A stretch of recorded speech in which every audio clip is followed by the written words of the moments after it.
합니다. 이렇게 많이 오셔서 이제 이렇게 특강입니다. 오늘은 예배라고 생각 안 하시면 좋겠고요.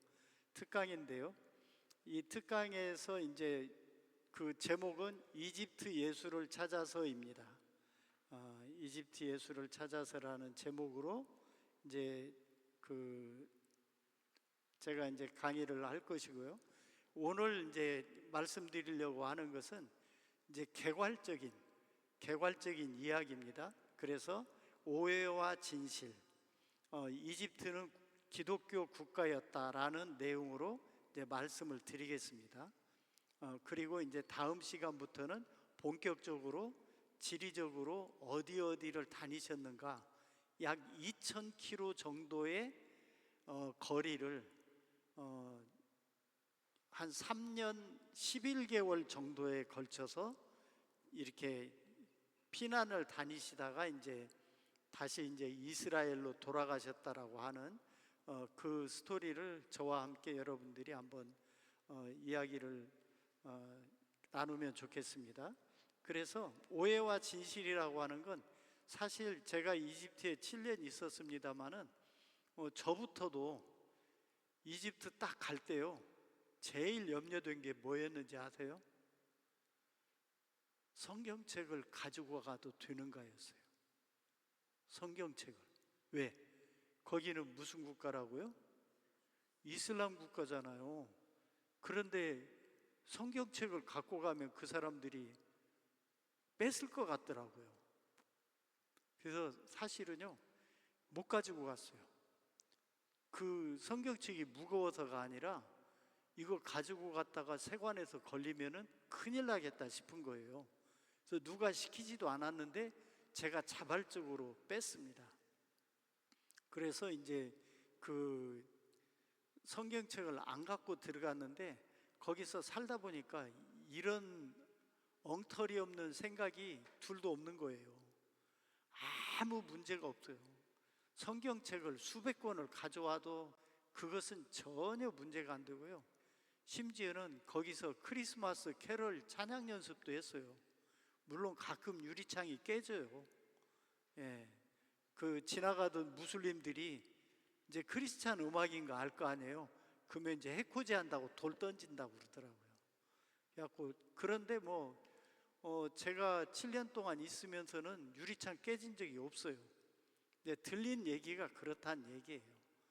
이제 그런 정도이지 우리가 너무나 그거에 대해서 경직되고 위축될 필요는 전혀 없으시다, 이렇게 생각하시면 됩니다. 그래서 그 뒤로는 성경책은 물론이고 성경 공부 교재도 그냥 세트로 사가지고 가기도 하고 그랬습니다. 자, 그래서 이런 오해와 진실을 푸는 그 시간이 필요하다, 이런 생각을 해봤습니다. 자, 그래서 이집트에 대한 선입견은 어떤 것들이 있느냐? 자, 이거 복습 시간이죠? 뭐 타고 간 이집트래요? 낙타 타고 간 이집트? 작년에 했습니다. 자, 우리가 이집트를 간다고 했을 때 우리는 공간적인 이동을 생각하시잖아요. 근데 공간적인 이동과 더불어서 시간적인 이동을 할 수 있는 이 상상 속의 도구가 하나 있죠. 그게 뭐냐면 타임머신이죠. 감사합니다. 작년에 드렸던 말씀을 올해 까마득하게 잊어버리시는 이 은사를 주셔서 제가 좀 위로가 됩니다. 타임머신 타고 갔다고 생각하는 거예요. 왜냐하면 지금 현재 이집트의 그 실제 상황이 제가 한 80년대 초중반, 좀 심하게는 70년대 정도의 시간에서 볼 수 있었던 것들을 보게 됩니다. 그래서 여러 가지 것들이 있습니다. 근데 이런 것들에 대해서는 이제 우리가 시간도 그렇고 하니까 나중에 이집트 여행을 가시면 제가 원 없이, 그리고 그냥 고개만 돌리면 이제 이런 상황을 원 없이 보시게 될 거예요. 자, 근데 이야기를 하는데 전제가 하나 있습니다. 그 전제가 뭐냐면은 제가 이 이집트의 아기 예수님의 성경 이야기를 하니까 혹시 신학을 전공한 거 아니야? 전혀 아닙니다. 저는 이제 언어 전문가의 시각이 중심에 있습니다. 그래서 사실은 조금 심하게 표현하면요, 여러분들께 시간만 되면은 소리와 그리고 음소 또는 음운이라고 하는 그런 개념에 대해서 설명을 해드리고 싶은 생각이 굴뚝 같아요. 여러분들 소리는 들리는 게 소리잖아요. 근데 예를 들어서 제가 사과 3번 얘기했어요. 그러면은 소리가 같아요, 달라요? 다릅니다. 사실 달라요. 그런데 그런 다르다고 하는 관점도 있지만 여러분들은 사과라고 하는 발음을 몇 번 반복해서 들으셨어요? 3번 반복해서 들으셨어요. 그렇다면은 그 3번 반복했다라고 하는 것은 소리 차원이 아니고요, 물리적인 소리 차원이 아니고 그거에 대한 우리 머릿속에서 인식하는 그 개념의 차원으로 받아들이는 거예요. 그러니까 우리가 실제 눈으로 보고 귀로 듣잖아요. 그건 매우 구체적인 겁니다만은 그거에 대해서 우리 머릿속에 정리할 때는요, 그렇게 구체적으로 기억하지 않아요. 그냥 사과면 사과, 옷이면 옷, 자동차면 자동차, 이런 등으로 우리가 그걸 인식을 하는 거죠. 인식의 차원이에요. 그래서 이제 그런 점에서 저는 언어 전문가적인 관점에서 한번 그 아기 예수님 이야기를 해보겠다, 이런 말씀 드리고요. 자, 그래서 뭐가 그 중요하냐면 관찰하는 사람이 누군가가 중요한 거예요. 제가 관찰하면 어떤 눈으로 본다? 언어학자의 눈으로 본다. 그렇지만 신학을 전공하신 신학자의 입장에서 아기 예수님의 피난 여정을 보면 어떤 입장에서 보시겠어요? 그러면 그분은 당연히 신학적인 관점에서 아기 예수님의 이야기를 보시겠죠. 제가 이제 드는 것이 그 레오나르도 다빈치의 그 최후의 만찬이라고 하는 그 그림 있죠. 아주 유명한. 근데 그것이 현실을 반영하지 못한다는 것을 혹시 아시나요? 그 다빈치에 나오는 최후의 만찬의 테이블은 형태가 어떻게 생겼어요? 서구식 식탁입니다. 근데 중동에 가면은요, 첫째, 절대 의자에 앉아서 이렇게 식사하는 게 전통적인 식사 방법이 아니에요. 예수님의 최후의 만찬 때에 누가 기대죠? 제자가 예수님한테. 요한이죠. 요한이 기대죠. 그러면 의자에 앉아서 기댔을까요? 아니에요. 딱 절푸덕하게 엉덩이를 땅에 붙이고 앉은 상태에서 옆으로 몸을 기댄 겁니다. 근데 그 모습을 가장 쉽게 볼 수 있는 게 로마 시대를 배경으로 하는 영화에서 보면 그 영화에 보는 그 사람들의 식사 모습이 어때요? 딱 옆으로 기대가지고 그러고서 뭘 먹잖아요. 그게 중동 지방의 일반적인 식사의 그 패턴입니다. 지금도 그래요. 지금도. 예.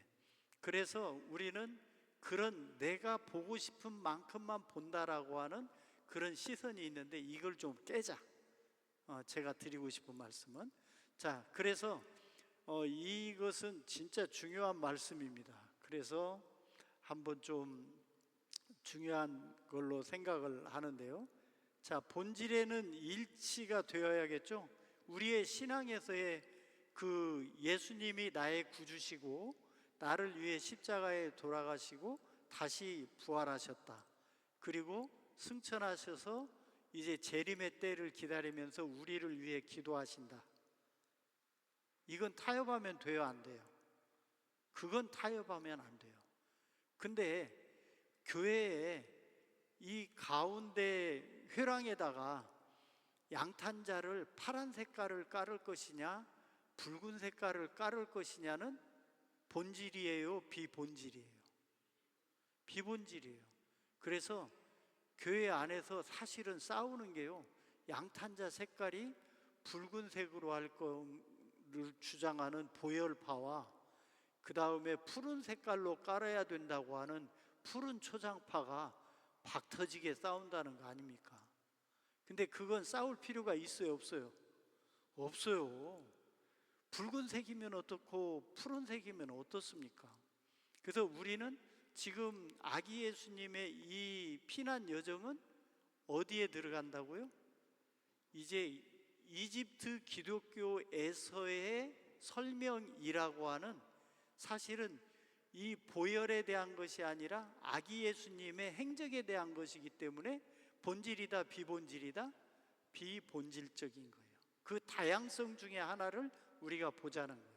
그리고 그 모든 것에서는 어떤 걸 가져라? 포용력을 가지고 사랑으로 품어주십사. 그 말씀을 꼭 드리고 싶고요. 옛 것을 이제 우리는 찾아 떠날 겁니다.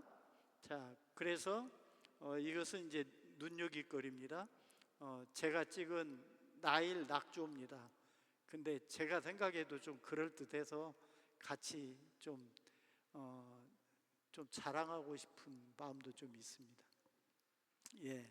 자, 그리고 이건 이제 제가 이집트에서 작년에 논문 심사할 때 박사학위, 이 학생이 박사학위를 받는데 제가 지도교수로서 이제 논문 심사했을 때 오른쪽에 계신 분이 이집트 한국 대사관의 총영사, 곧 대사로 나가실 분입니다.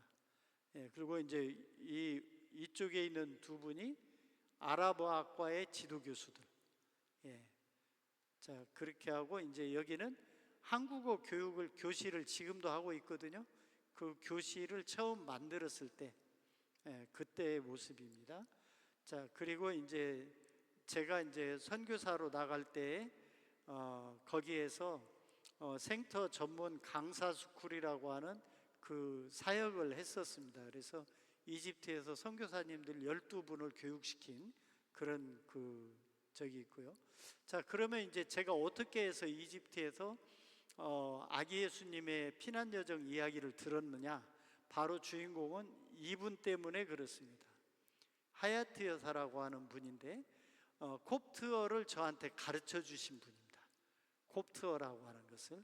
그러면 이제 그분이 저하고 지금까지 교류를 했으면 좋겠는데 한 1년 반이 안 돼서 19년에 제가 공부를 시작했는데 20년에 코로나가 터졌잖아요. 그래서 20년 5월 달 그 언저리에 코로나로 그냥 한 일주일 만에 돌아가셨어요. 그래서 제가 이제 콥트어 선생님을 잃은 셈이 됐죠. 예, 그래서 이제 그분이 이제 돌아가신, 이제 제가 코로나 이제 피해서 왔다가 이제 다시 이집트로 간 뒤에 그분의 남편이십니다. 사제분은 이 교회에 있는 사제분은 결혼을 하시고요, 수도원에 있는 사제분은 결혼을 안 하셔요. 그 점에 차이가 있습니다. 자, 그래서 콥트어를 잠깐 공부를 하시자면 우리가 대학교 1학년이 되면은 결혼식 안에 문자의 환영이라고 하는 그 개념을 배웁니다. 이건 뭐냐면 우리 눈에 헛것이 보인다는 얘기입니다. 어떻게 헛것이 보이냐? 간단하게 말씀드리자면은 여러분들 어린아이들 글을 가르치실 때 보면은 받아쓰기를 시키지 않습니까? 이제 주로 엄마가 이제 불러주고 아이는 받아 쓰는 거예요. 그러면 먹었습니다 그렇게 쓰라고 하잖아요. 그러면 먹었습니다를 어떻게 쓸까요? 먹었습니다를 소리 나는 대로 쓰죠. 그러면 엄마가 뭐라고 해요? 틀렸다고 얘기하죠. 근데 그 아이는, 사실 제가 그 아이의 입장이 돼서 얘기를 하자면 나는 들리는 대로 정확하게 썼는데 뭐가 틀렸어요? 라고 얘기하는 거예요. 근데 엄마는 그거에 대해서 설명을 해주지 않고 틀렸다고만 얘기를 해요.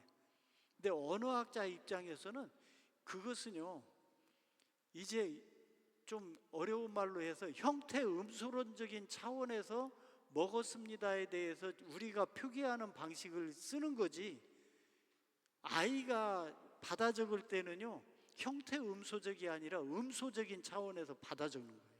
그러니까 쉽게 말씀드려서 소리 나는 대로 쓰는 거예요. 그냥 먹었습니다. 왜? 엄마가 그렇게 얘기했으니까. 근데 엄마가 틀렸대. 그러면 그 다음부터는 아이가 자기 귀를 의심하기 시작해요. 그래가지고 먹었습니다라고 분명히 들렸는데 쓸 때는 먹었습니다. 그러면은 엄마가 칭찬해줘요. 그 뒤부터는 내 귀로 들리는 것이 다가 아니에요. 왜? 엄마라고 하는 분의 그 나보다 직속 상관이 지시하는, 그리고 그 기준을 세운 것에 맞추면은 내가 정답이고, 그거에 못 맞추면은 정답이 아니라는 것을 인생에서 처음으로 깨닫는 순간이 글자 배우는 시간이에요. 그러니까 여러분들께서는 혹시라도 자녀를 키우실 때, 손주라도 기회는 있습니다. 손주가 먹었습니다 하면은요 손주한테 설명하세요. 네가 이렇게 쓴 것은 음소주의적인 표기 방식이니까 앞으로는 형태 음소주의적인 표기 방식을 써라 라고 이야기하는 부모님이 계시면 저한테 오십시오. 제가 밥 한 그릇 사드릴게요. 아마 그럴 일이 없으시겠죠. 그냥 윽박질러서 하지 않습니까? 그러면 저는 언어학자의 입장에서 인간이 태어나서 가장 충격을 많이 받는, 자기 자아에 대해서 도전을 많이 받는 때가 바로 글자 배울 때라고 감히 주장을 해요. 글자 배울 때 내가 듣는 게 다가 아니라는 것을 알게 되는 거예요. 그러니까 아이 입장에서는 정체성의 혼란이 와요. 내가 분명히 그렇게 들었는데 왜 엄마는 그렇게 쓰는 것을 틀렸다고 얘기할까? 그래서 내가 틀릴 수 있다라는 거에 대해서 이제 자기 자신에게 주입을 시키는 거예요. 내가 틀릴 수 있다.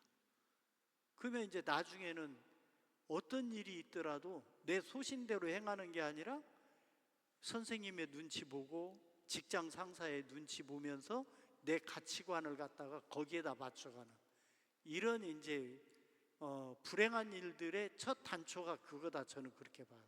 그래서 엄마나 아빠들이 자녀들에게 문자 교육 시킬 때 좀 더 과학적으로 접근하셨으면 좋겠어요.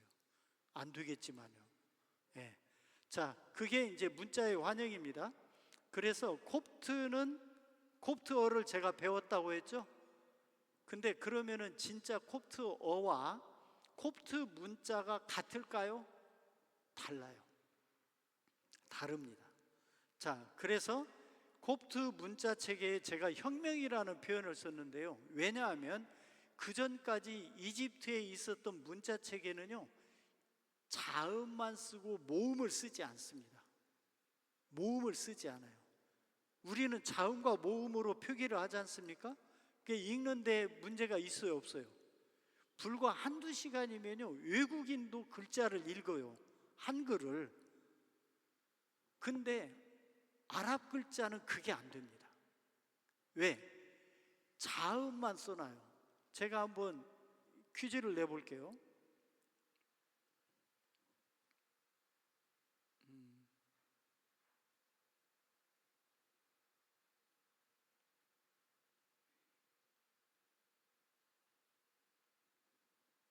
자, 이것이 쌍시오 두 개의 디귿 이응이 무슨 글자인지 한번 읽어보세요. 읽으시겠어요? 못 읽죠? 아랍어가 딱 이렇게 생겼습니다. 아랍 글자 쓰는 게. 이게 뭐냐면요, 센소다인이라고 하는 치약 이름을 저렇게 써요. 실제로 그렇게 씁니다. 자, 그러면 이 아랍 문자 내지는 그 문자를 통해서 아랍어로 접근하는 게 쉽겠어요? 문턱이 높겠어요? 문턱이 엄청 높죠. 그래서 아랍어를 배우려면은 보통 준수하게 배우려면 10년 내지는 최소 5년 이상은 공부하셔야 돼요. 예, 이것이 현실입니다. 자, 그래서 혁명이라는 말씀을 드리는 거예요. 모음을 표기하는 문자 체계를 가진 언어는요, 이건 혁명적인 문자 체계예요. 뭐 우리나라는 옛날에 어땠을 것 같으세요? 모음을 썼을까요? 안 썼을까요? 모음은커녕이고 자음도 쓸 수 있는 문자가 아예 없었죠. 언제 생긴 거예요? 15세기에 훈민정음이라고 하는 문자 체계를 세종대왕이 개발을 하면서부터 자음 모음이 생긴 거예요. 근데 그때 세종대왕의 큰 고민이 뭔지 아세요? 세종대왕이 가장 큰 고민을 한 것이 바로 다른 게 아니라 모음이라고 하는 것을 표기했다라는 것이 위대한 업적이고, 저는 노벨상을 5개 이상 줘야 된다고 봐요. 노벨상을. 왜? 중국어는 모음이 따로 없습니다. 모음과 종성이 합쳐진 것만 있어요. 중국어는 둘로 나눕니다. 초성과 중종성, 이게 한 덩어리예요.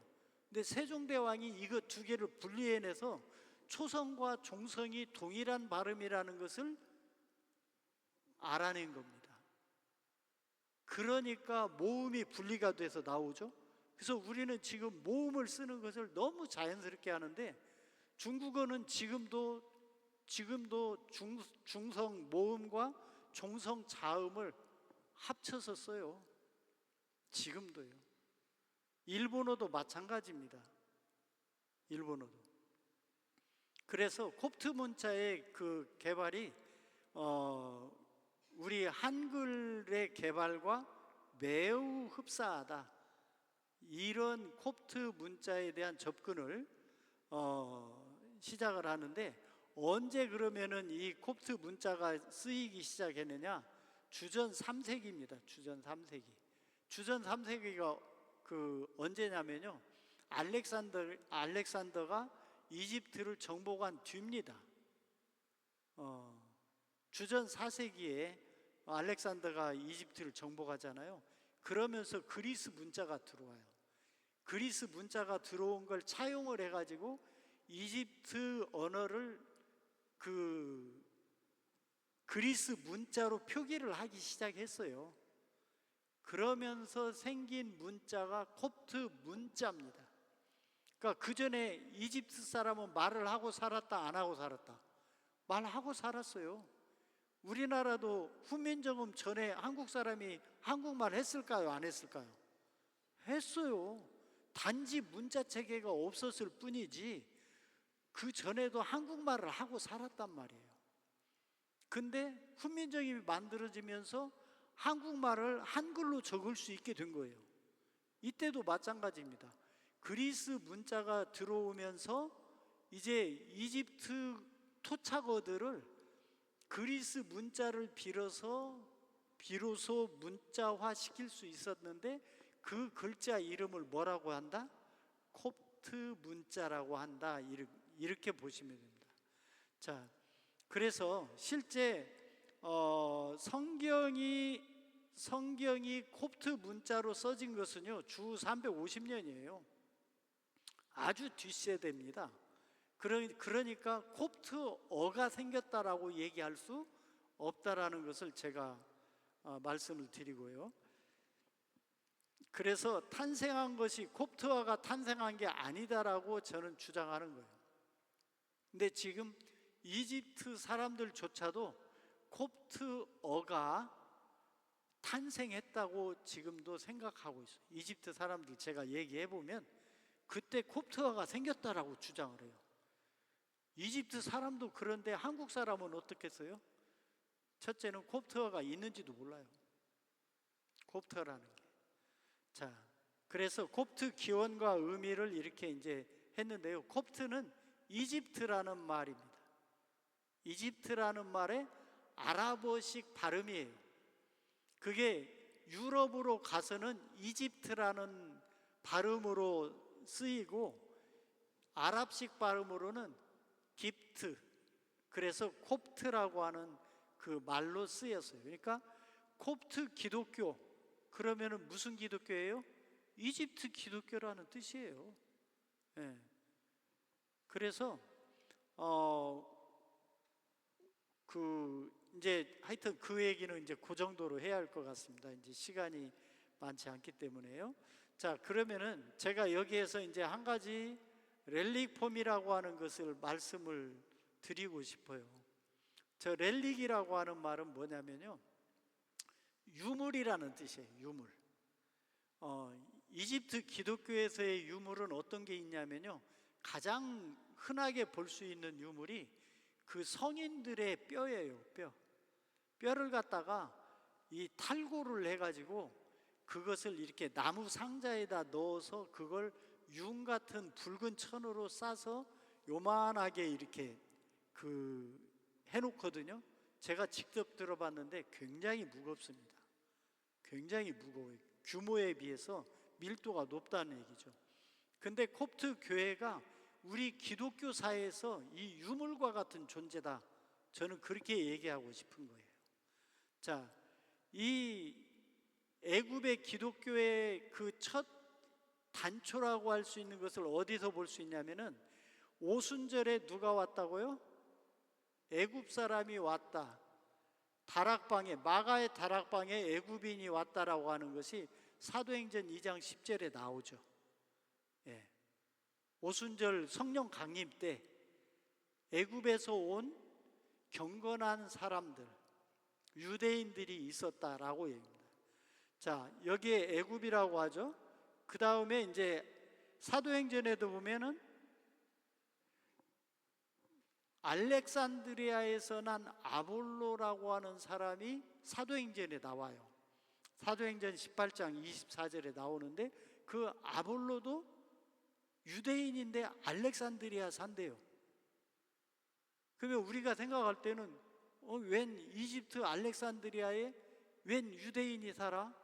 근데 알렉산드리아 인구가 어느 정도라고 예수님 당시를 추정하느냐면 50만에서 100만 정도의 인구가 알렉산드리아 도시에 살았어요. 그 중에 30%가 유대인입니다.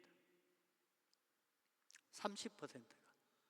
그러니까 만약에 100만이 살았다면 몇만이 유대인이라는 거예요. 30만이 유대인이 살았어요. 그 유대인이 언제까지 그렇게 많이 살았냐면 중동 전쟁이 터지기 전까지 그렇게 많이 살았어요. 중동 전쟁이 터지면서 다시 전부 이스라엘로 돌아간 겁니다. 그래서 지금은 찾기가 힘든데요. 자, 이런 정교회는 어떻게 이집트 땅에 전파가 되느냐? 마가복음을 쓴 마가 요한이 알렉산드리아에서 처음 예수님을 전하죠.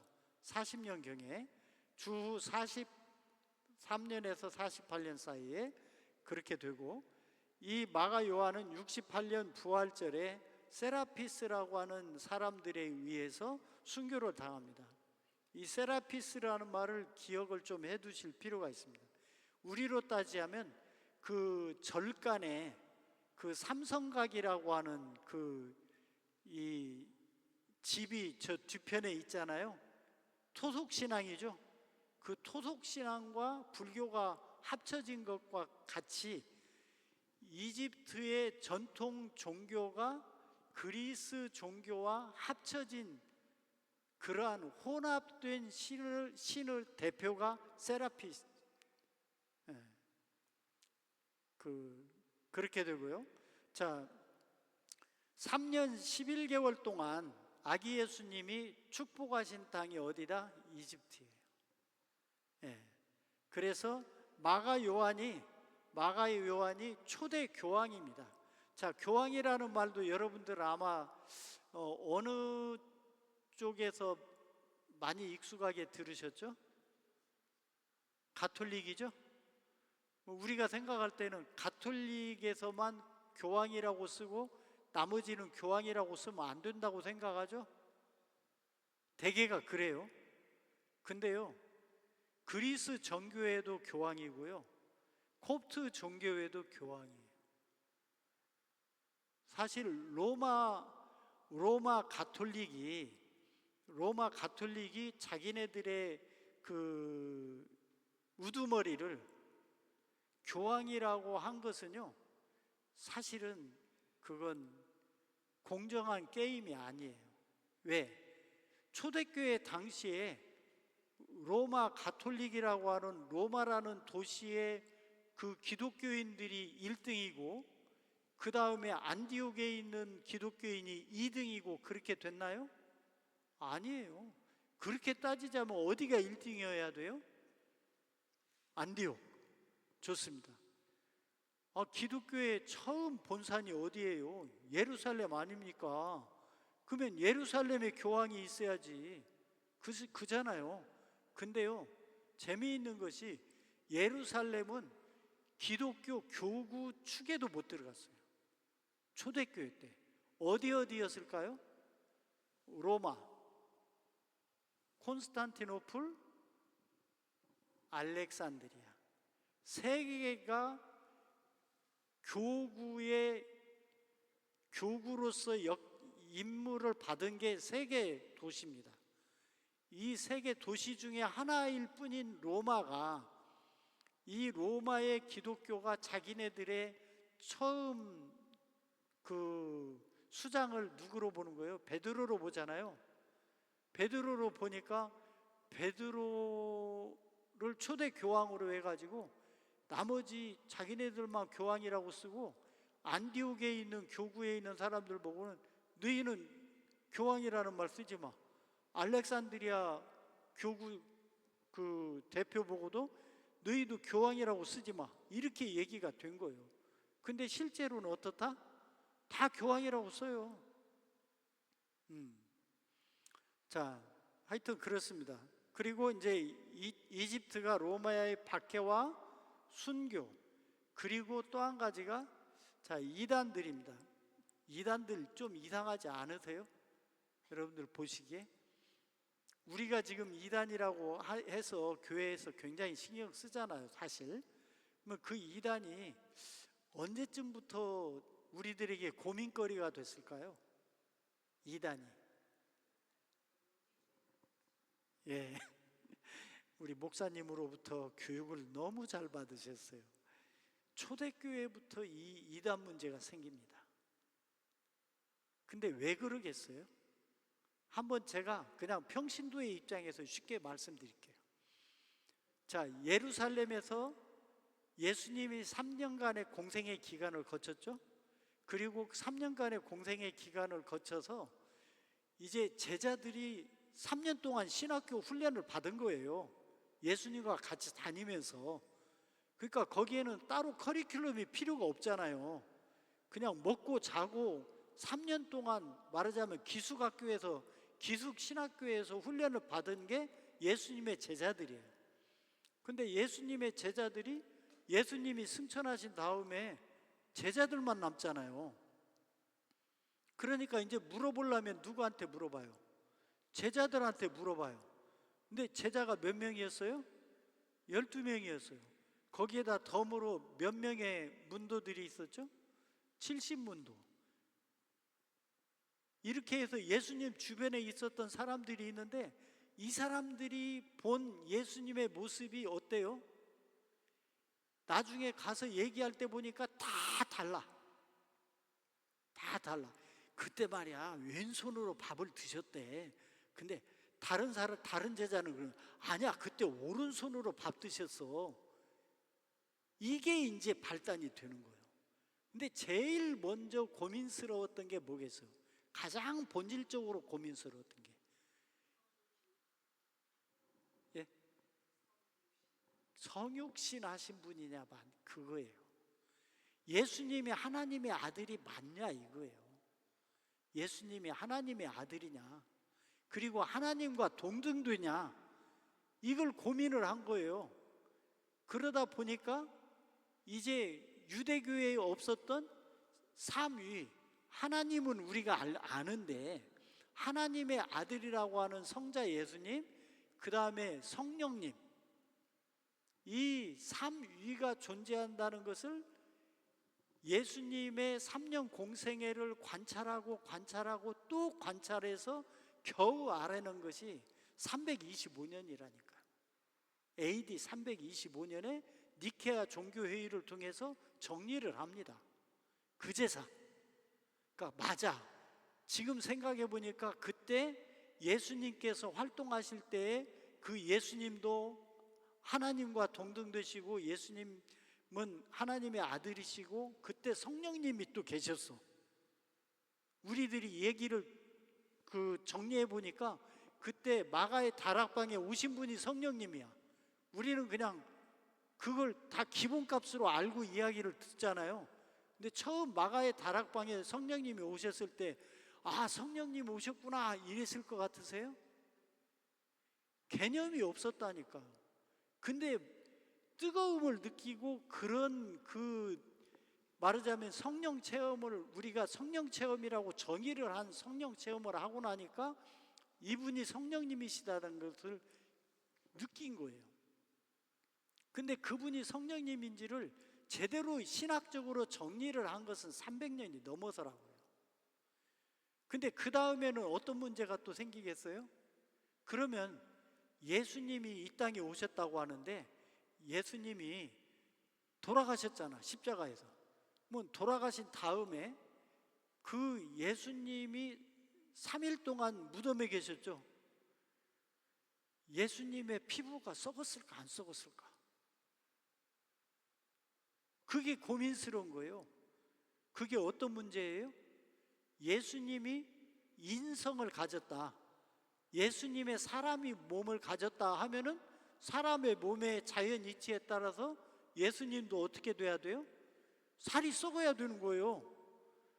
근데 또 다른 분들은 생각할 때 이게 조금 문제가 있다고 보는 거예요. 왜? 예수님은 누구다? 하나님의 아들인 신성을 가진 분이잖아요. 신성을 가졌으면 이 신성을 가진 분이 썩어야 돼요? 안 썩어야 돼요? 안 썩어야 된다고 생각을 한 거예요. 그러니까 신성과 인성을 놓고 치고받고 싸운 게 어느 공회에다? 칼케돈 공회다. 451년 100년 만에 다시 이번에는 예수님의 신성과 인성에 고민을 해서 이제 예수님에 대해서 어떻게 생각하게 된 거예요? 예수님은 인성도 갖고 있으시고 신성도 갖고 있으시다 라는 걸로 정리를 한 거예요. 이게 신학입니다. 자, 이런 것들을 통해서 이단들에 대한 문제들이 하나씩 하나씩 정리가 되어서 오늘까지 오게 된 거예요. 예. 그러니까 한편으로는 이단들도요, 내가 그냥 그 예수님에 대해서 삐졌어, 쉽게 표현하자면 나 어긋날 거야 해가지고 이단이라는 게 아니라는 거예요. 하나님의 아들이라고 했으니까 하나님의 아들이면은 그러면 하나님한테서 태어났다는 거 아니야. 그러면은 하나님의 아들은 하나님의 많이 같다고 한다고 해도 양보를 100번 양보를 해도 아마 한 90% 정도만 하나님하고 비슷하고 10%는 좀 모자랄 거야. 그러면 뭐가 되는 거예요? 그러면 이단 되는 거예요. 그러면 이단이에요. 하나님과 100% 동일하다고 해야 그게 정답이라는 거예요. 그게 본질이라는 겁니다. 우리는 그렇게 해서 예수님의 3년간의 공생애를 통해서 우리들이 경험했던 것을 통해서 규칙화시킨 것이 그게 뭐다? 신학이다. 그러니까 신학과 신앙이라는 것이 서로 다른 거라고 생각하시면 안 돼요. 신앙의 내용 안에서 규칙화시킨 것이 신학이다. 뭐 신학이라고 하는 거에서 정리 못한 것들이 지금도 있을까요? 없을까요? 있어요. 있습니다. 그거에 대해서 우리는 신학적인 관점도 공부를 하셔야 되고 신앙적인 것도 중요하게 생각하셔야 된다, 이 말씀을 드리고 싶어요. 자, 그래서 우리는 이제 그 갈등도 있었죠. 우리나라 같으면 뭐가 있어요? 신사참배 했잖아요. 신사참배. 이런 문제들이 있습니다. 자, 그랬던 것처럼 이집트나 당시 로마 제국의 치하에 있었던 안디옥이나 콘스탄티노플이나 전부 다 그러한 그 갈등 속에 있다가 기독교가 공인되는 것을 계기로 해서 이제 많은 사람들이 교회 안으로 쏟아져 들어와요. 예, 자, 그래서 이렇게 쏟아져 들어오는 반작용으로 수도사들이 광야로 나갑니다. 왜? 이제 교회가 옛날과 같은 영성을 가진 집단이 아니에요. 그러니까 좀 더 영성을 순수하게 유지하고 싶은 사람들은 죽음을 무릅쓰고 광야로 나갑니다. 광야로 나가서 수도사로서 청빈하게 살아요. 청빈하게 토굴 속에 가서 사는 겁니다. 토굴 속에 가서. 그래서 그 형태가 여러 가지죠. 독거수도에는 말 그대로 혼자 있는 거예요.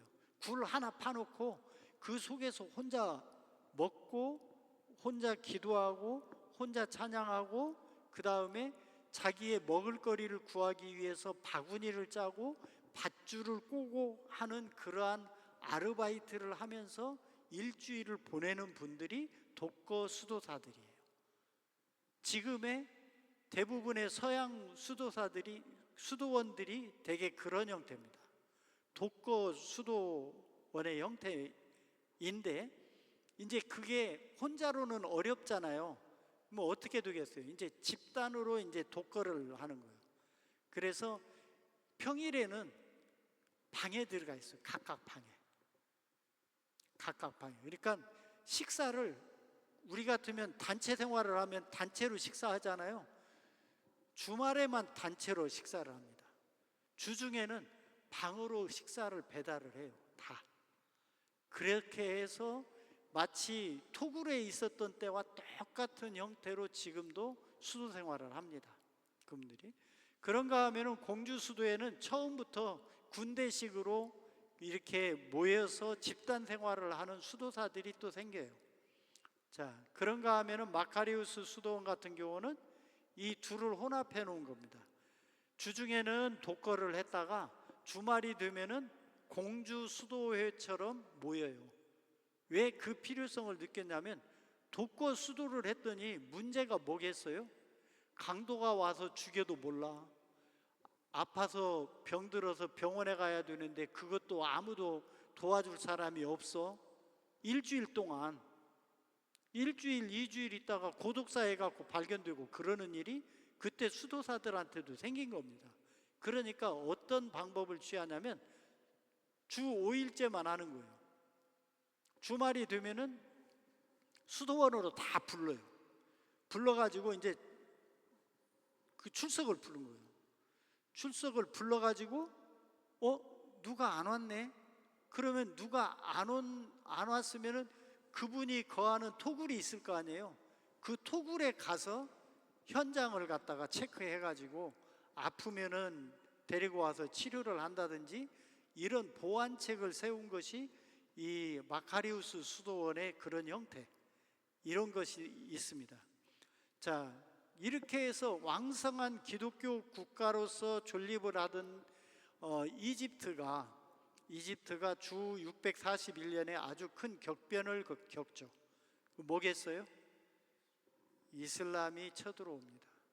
이슬람이 쳐들어와 가지고 아주 대단한 전투를 벌인 끝에 결국은 이슬람에 점령당하죠. 점령당해요.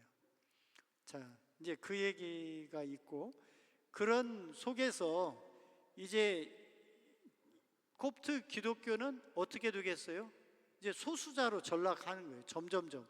처음에는 거의 100% 기독교 국가였다가 점점점 여러 가지, 이제 특히 무엇으로 압박을 했겠어요? 이슬람들이? 세금이에요, 세금. 예를 들어서 한 마을에 1년에 내야 되는 세금이 1,000만 원이에요. 그러면은 사람들이 세금 내기 싫잖아요. 그러면 세금 내기 싫으니까 개종을 해버려요. 무슬림으로 개종을 합니다. 그러면은 그 사람들은 세금을 안 내요. 그러면 나머지는 그 개종한 만큼 세금이 줄어들까요? 안 줄어들어요. 똑같은 1,000만 원을 갖다가 나머지 사람들이 n분의 1로 나눠서 내야 되는 거예요. 그러니까 점점점 그게 어떻게 되겠어요? 가속화돼요. 무슬림으로 개종하는 사람이 자꾸 늘어난단 말이에요. 그러면 그럴수록 자기네들이 부담해야 되는 세금의 액수는 1인당 액수는 엄청나게 늘어나는 거예요. 이런 이제 현상 속에서 기독교가 점점점 줄어들다가 지금 현재에 와서는 10%라고 공식적으로 얘기를 합니다. 근데 인구가 몇만이라고요? 1억 2천 정도가 돼요. 그러니까 지금 10%라고 해도 1,200만 정도가 공식적인 기독교인입니다. 그러니까 한국의 기독교인보다도 더 많아요. 한국의 기독교인보다도. 그러니까 우리가 이집트 기독교인을 그냥 쉽게 보시면 안 됩니다. 그런 의미에서도. 머릿수로 따지더라도. 예. 그래서 그 박해와 순교를 지금까지도 인내하면서 경험하고 겪고 온 사람들이 이집트의 기독교인들이다. 이런 점을 감안하고 보시면 좋겠어요. 이 마가 요한의 이제 그 아까 말씀드렸죠. 렐릭 유물이라고요. 아까 이거 말씀드렸던 것처럼요. 이렇게 생겼습니다. 여기는 위에 것이 마가 요한의 렐릭 유물이고요. 밑에 것이 마가 요한의 첫 번째 제자인 아니아누스라고 하는 그 제자의 유해예요. 유골함입니다. 그래서 알렉산드리아 마가 교회에 가면은 이걸 볼 수가 있습니다. 자, 이제 이것은 뭐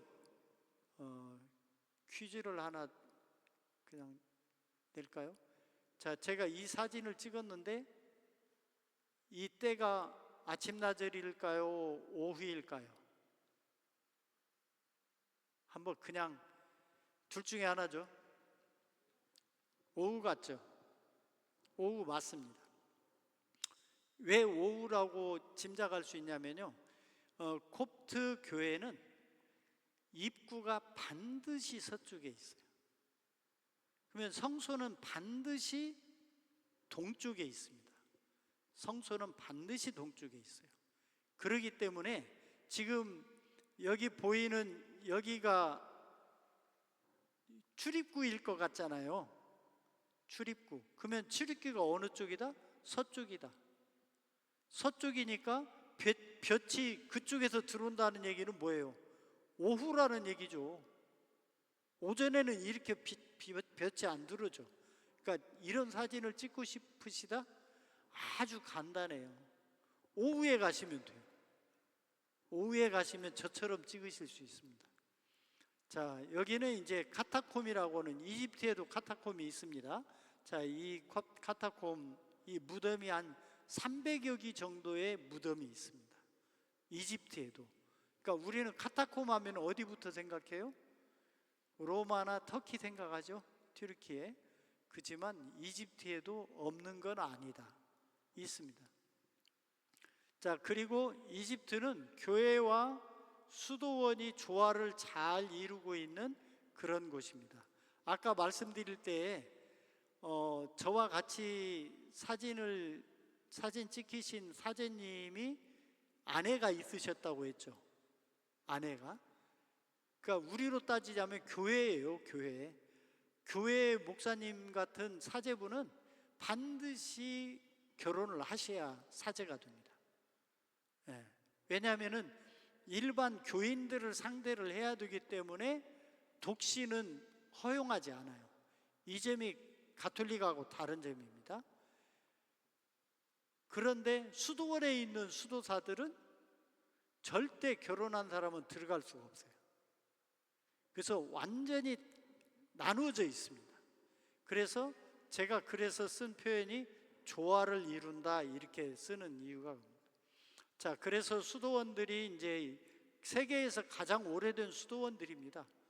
자, 그리고 여기에는 아기 예수님의 피난 여정에 대한 전승을 간직하고 있고요. 자, 그리고 피난 장소마다 교회와 수도원이 설립되어 있어요. 그러니까 우리가 이집트에 성지순례를 가면 수도원과 교회를 보잖아요. 그러면은 이렇게 생각하시면 안 돼요. 예수님이 수도원과 교회를 다녀가셨는가 보다, 이러시면은 시간 순서를 뒤집어서 생각하시는 거예요. 예수님이 다녀가신 장소를 몇백 년 뒤에 교회를 짓고 수도원을 지은 것이에요. 그렇기 때문에 이것이 순서가 바뀌시면 안 돼요. 네. 자, 그렇게 되고요. 이분들이 애송하는 성경 구절은 이사야 19장 19절입니다. 애굽 땅 중앙에는 여호와를 위하여 제단이 있겠고 그 변경에는 여호와를 위하여 기둥이 있을 것이요. 이 표현의 현장이 거기에 이집트 현장에 있어요. 거기가 어디냐면 이집트 중부의 무하라크 수도원이라고 하는 수도원에 그게 있습니다. 예, 그런 것을 생각하셔야 되고요. 그 다음에 이분들이 좋아하는 성경 구절이 19장 24절이에요. 이사야. 그날에 이스라엘이 애굽에 복이 되리니, 이것만 딱 따가지고 이분들은 아수르 빼고 이스라엘 빼고 애굽에 복이 있을지어다, 이렇게 해가지고 이렇게 표현을 해요. 그러니까 가서 절대 헷갈리시면 안 돼요. 아, 이집트만 축복하셨네? 사실은 아수르하고 이스라엘도 축복했어요. 근데 이집트 입장에서는 번거롭게 그걸 다 쓸 필요 없잖아요.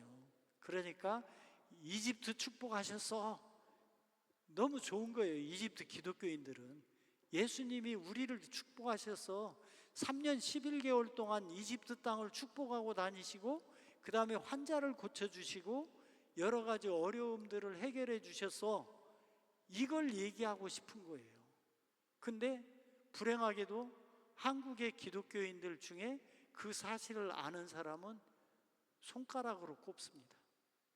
그리고 이런 식으로 특강을 하는 사람은 한국에서는 제가 아는 한은 여러분 앞에 있는 제가 유일합니다.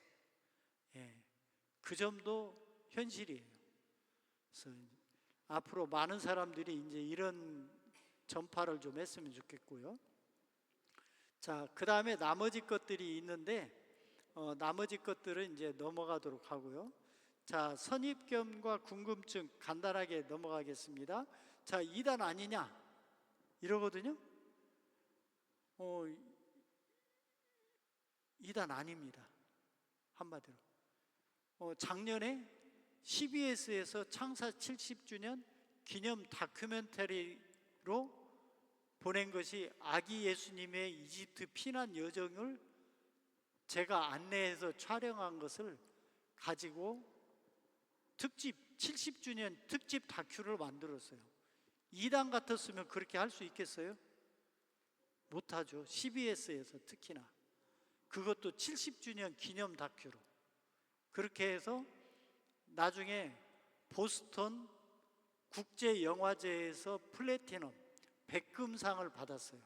작년 올 초입니다. 올 초에 그 국제영화제에 그 상을 받은 그런 영상이 됐어요. 그래서 저로서는 굉장히 참 뿌듯하죠.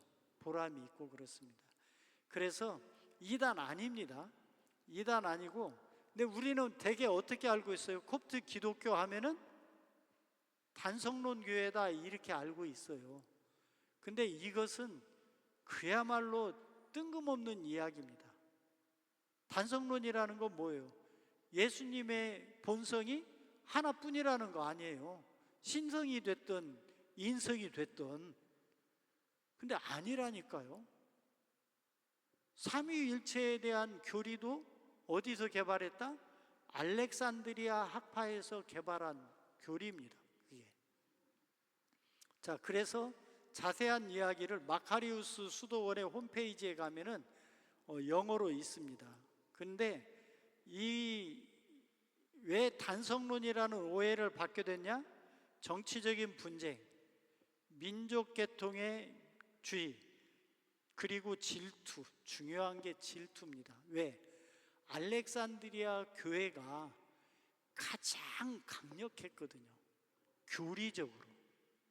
교리적으로 가장 강력했던 게 알렉산드리아 학파입니다. 자, 여러분들 알렉산드리아의 명물 중에 하나가 뭐가 있죠? 알렉산드리아 하면 유명한 것, 우리 그 기독교와 상관없이 도서관이 있죠. 세계 최대의 도서관이 알렉산드리아에 있었어요. 뭐 그게 무슨 의미예요? 학문의 본거지예요. 그냥도 학문의 본거지가 그 당시에, 예수님 당시에 알렉산드리아가 세계 최대의 학문의 본거지였다니까요. 그러면 로마는 학문의 본거지 아니었을까요? 로마는요, 망하기 직전이었어요. 어느 세월에 뭐 학문을 논하고 있을 겨를이 없어요. 외적이 쳐들어와 가지고 죽느냐 마느냐 하고 있는 판국인데, 어느 세월에 이 신학적인 교리나 또는 세상적인 학문을 심오하게 탐구할 수 있었겠어요. 전쟁터인데. 콘스탄티노플도 마찬가지였고요. 그러니까 알렉산드리아가 가장 강성한 신학적이고 세상 학문으로서도 최첨단인데, 여기에서 정립된 신학적인 이론을 갖다가 거꾸로 드릴 수 있는 것은 이 사람들을 제거하는 방법밖에 없다. 그러면 제거하는 방법이 뭐냐? 너희들은 이단이다 라고 지목해서 배제해버리는 거예요. 결국은 그것이 현실화가 된 겁니다. 그래서 단속론이라고 한 것은 잘못된 것이다. 이게 이제 오리지널 그 마카리우스 수도원에 있는 그 원문입니다. 근데 뭐 이거 보시면은 아마 뚫어지게 잘 보시면은 오늘 저녁에 수면제 안 드셔도 됩니다. 그냥 잘 주무실 수 있어요. 좀 더 심하게 보여드리자면, 모노피사이트가 단성론이라는 뜻이에요. 단성론. 지금 제가 아까 앞에서 정리한 내용이 바로 이것을, 이 내용을 갖다가 제가 그냥 다 해석해서 하나로 정리해 놓은 겁니다.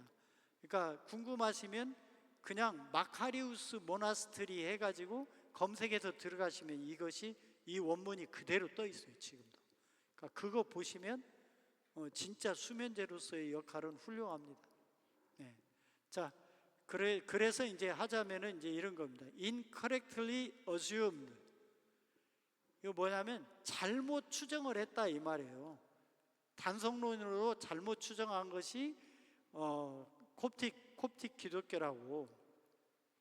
칼케돈의 451년에 The Separation Between the Church of Alexandria and Other Christian Apostolic Sees. 그러니까 알렉산드리아 교구와 나머지 교구를 갖다가 일부러 떼어놨다 이 말이에요. 일부러 떼어놨다. 그러한 종교 정치적인 거죠. 그렇게 해서 알렉산드리아가 희생당한 것이다, 이 이야기를 하는 거예요. 그래서 그 얘기를 이제 그 단성론이라고 하는 그 딱지를 붙여주고, 그리스도의 인간성에 대한 그 잘못된 이단이 있거든요. 그 이단에다가 콥트 기독교를 붙여버린 거예요. 싸잡아서. 자, 하여튼 그런 그 스토리가 있고요. 자, 그러면 정리를 하나 하자면은 이런 겁니다. 자, 니케아 공의회가 있었다고 했죠? 니케아 공의회는 세 개 교구만 인정을 했어요. 세 개 브랜치만. 하나가 알렉산드리아, 그 다음에 시리아, 어디겠어요? 안디옥이죠. 그 다음에 로마입니다. 그래서 로마 교구는 가톨릭, 시리아는 정교회입니다. 그래서 동방 정교회, 그리고 이집트에 있는 정교회를 오리엔트 정교회라고 해서 동방 정교회와 구분해서 부릅니다. 자, 그거 기억하시면 좋겠고요. 자, 여기에 대해서 우리 학자들이 어떻게 얘기를 하고 있는지를 제가 인용을 하겠습니다. 왜냐하면 제가 이것이 이단이라고 하는 게 잘못된 주장이다라고 이야기를 해봤자 당신은 신학도 전공 안 한 사람인데 뭐 그걸 믿을 수 있겠느냐 하니까 제일 좋은 방법은 역사학, 신학의 전문가, 이 분야에 대해서 평생 연구한 사람들의 이야기를 제가 끌어다가 되겠습니다. 지금 캐나다에 있는 신학교의 교수로 있죠. 최종원 교수님 2018년도 초대교회사 다시 읽기라는 책을 토대로 해서 말씀드리자면 2세기 말에서 3세기 초부터 양교회라고 하는 것은 서방 가톨릭과 동방 정교회를 얘기하는 겁니다. 동서양이 나누어진 것은 이미 언제부터다? 2세기에서 3세기다. 이걸 쉽게 말씀드리자면 언어학자 입장에서 로마는 언어를 뭘 썼어요? 라틴어 썼어요. 그 다음에 알렉산드리아를 포함한 콘스탄티노플이나 안디옥은 무엇을 썼을까요? 그리스어를 썼단 말이에요. 왜 그리스어를 쓰는 사람과 그 로마 라틴어를 쓰는 사람하고 대화를 하면은 대화가 원활할까요? 똑같은 표현을 해도 서로 오해가 생긴단 말이에요. 그건 틀림없는 얘기예요. 우리가 한국말로 표현하는 거하고 영어로 표현하는 거하고 서로 같아요? 다르잖아요. 그런 갈등이 이미 2, 3세기에 있었다는 말이죠. 그래서 이분이 얘기하는 게 뭐냐? 컨텍스트가 달랐다 이 말이에요. 우리는 한국에서 된장국 먹고 사는 사람이고 미국 사람은 포크와 나이프 들고 빠다 먹고 사는 사람이고 이런 차이가 있는데 그 사람을 어떻게 신학적으로 그 깊은 논쟁하는 자리에서 그걸 갖다가 서로 다투게 되느냐 이 말입니다. 그래서 이런 것은 갈등은 필연적인 것이다. 그래서 결론이 뭐냐면 이분들의 가치와 신념, 종교 제의들을 1600년 동안 계속 지켜왔다면, 지금까지 지켜왔다면 적어도 우리들은 그분들에 대해서 존중심은 보여주어야 된다. 이단이라고 우리가 심판할 일은 아닌 대상이다. 이 이야기를 하는 겁니다. 한 분만으로 부족하니까 한 분만 더 하고 정리하겠습니다. 연세대학교 신학과 교수예요. 이분이 동영상 강의를 하는데 이분이 이집트를 우연히 들렸어요. 다른 지역을 가려다가 이집트를 들렀는데 이집트에 기독교가 있다는 걸 이분은 그제서 안 거야. 신학과 교수가. 그것이 2016년인가 7년입니다. 이분이 경험한 게. 그래서 기독교 유럽의 신학이 완성되기 훨씬 전부터 100년에서부터 300년 사이에 이집트의 신학이 탄생했더라. 알렉산드리아에서. 이걸 새삼스럽게 깨달은 거예요. 이분이. 신학과 교수가. 그래서 알렉산드리아에서 신학이 탄생했다라는 거에 대해서 본인이 굉장히 반성을 많이 하셨어요. 그래서 초기 기독교 모습을 우리가 너무나 간과해온 것 아니냐. 간과해온 것 아니냐. 다시 재평가해야 되는 거 아니냐. 요 얘기를 했다는 겁니다. 신학과 교수님께서. 그래서 우리가 보통 천주교를 닮았다라고 이야기하는 이런 이야기는요, 콥트 정교회 앞에 가서 하면은 말하자면은 공자 앞에서 문자 쓰는 거하고 비슷한 겁니다. 그만큼 콥트 정교회는 이미 AD 300년 경에는 튼튼한 신학적인 배경으로 가장 첨단의 신학적인 이론을 갖추고 있었던 아주 견실한 기독교 국가였다. 이 말씀을 드리고 싶습니다. 자, 그래서 뭐 다른 이야기들이 있는데 오늘 말씀은 이 정도로 하고요. 그렇게 하고 다음 시간에 이어가기로 하고요. 자, 오늘 경청해 주셔서 감사하고요.